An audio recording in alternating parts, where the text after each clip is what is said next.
viewers, welcome to my channel உமாவின் கைமணம். நம்ம இன்னைக்கு வந்து ஒரு டிஃபரண்ட் ஐட்டம் பார்க்க போறோங்க. இட்லி தோசை போர் அடிச்சிருச்சுன்னா ஒரு தடவை இந்த தக்காளி தோசையை ட்ரை பண்ணுங்க.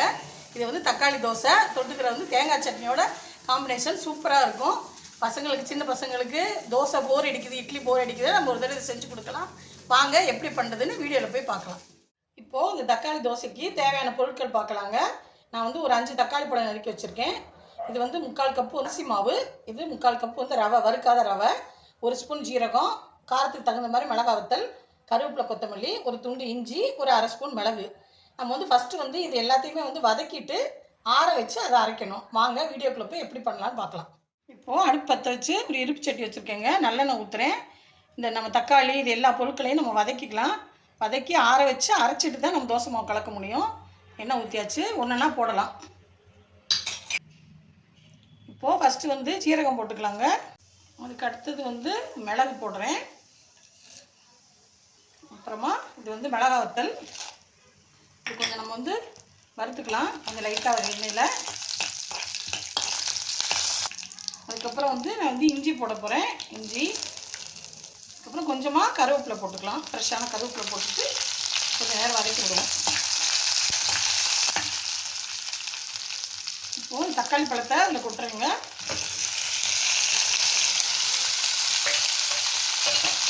இப்போ நல்லா தக்காளி பழம் நல்லா மசிகிற அளவுக்கு நல்லா வந்து இதை வந்து வதக்கிக்கலாம்.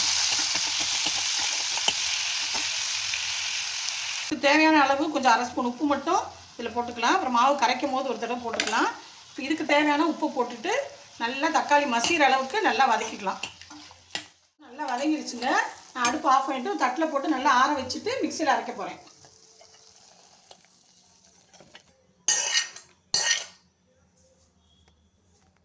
இப்போ நல்லா ஜில்லுன்னு ஆறிடுச்சுங்க. நம்ம வறுத்து வச்ச ஜாமான்லாம் நல்லா ஆறி போச்சு. இப்போ நம்ம வந்து அதை வந்து மிக்சியில் போட்டுட்டு நல்லா வலுவலுன்னு வந்து நம்ம வந்து அரைச்சி எடுத்துக்கலாம். எடுத்துக்கிட்டு மாவு தோசைக்கு தகுந்த மாதிரி கரைச்சிக்கலாம். ஃபஸ்ட்டு அரைச்சிட்டு வந்துடுறேன். அகலமான வந்து பாத்திரம் எடுத்துக்கலாங்க. அதில் வந்து நம்ம எடுத்து வச்சுருக்கோம்ல அந்த வந்து அரிசி மாவு, அதுக்கப்புறம் வந்து ரவை வந்து வறுக்க வேண்டியதில்லை, பச்சையாகவே போட்டுக்கலாம். ரவை போட்டுட்டு நம்ம வந்து அரைச்சி வச்சுருக்க பேஸ்ட்டையும் அதில் வந்து நம்ம போட்டுட்டு கொஞ்சமாக தண்ணி அலசி ஊற்றிக்கலாம். அதில் தண்ணி சேர்த்துக்கலாம். இதுக்கு வந்து இப்போ மாவுக்கு தேவையான அளவு நம்ம வந்து உப்பு போட்டுக்குவோம்.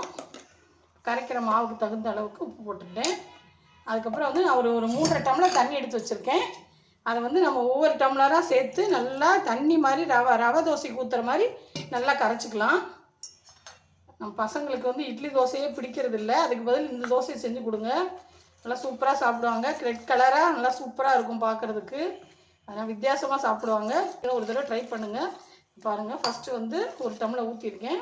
நல்லா கரைச்சிக்கலாம். கரைச்சிட்டு அதுக்கப்புறம் மிச்சம் உள்ள தண்ணியை ஊற்றலாம். நம்ம வந்து தண்ணி மாதிரி இருக்கணும் மாவு, அதுதான் நமக்கு வந்து தேவை. இப்போது மாவு வந்து நல்லா இந்த பாருங்கள் இப்படி தண்ணி மாதிரி இருக்கணும் மாவு, அதுதான் தோசையோட பதம். இப்போ வந்து எடுத்து வச்சுருக்க கொத்தமல்லி இலையை போட்டேன். தோசைக்கல்லை பற்ற வச்சு நம்ம வந்து தோசை ஊற்ற போகிறோம். இப்போது தோசைக்கல் காஞ்சிருச்சுங்க. தண்ணி மாதிரி நல்லா அப்படி சுற்றி வர ரவை தோசை ஊற்றுற மாதிரி ஊற்றலாம். இப்போ பாருங்கள் நல்லா பபுள்ஸோடு நல்லா ஓட்டையாக விழுதுல, அதான் இது. அதுக்கப்புறமா வந்து நம்ம வந்து எண்ணெயை ஊற்றிக்கலாம்.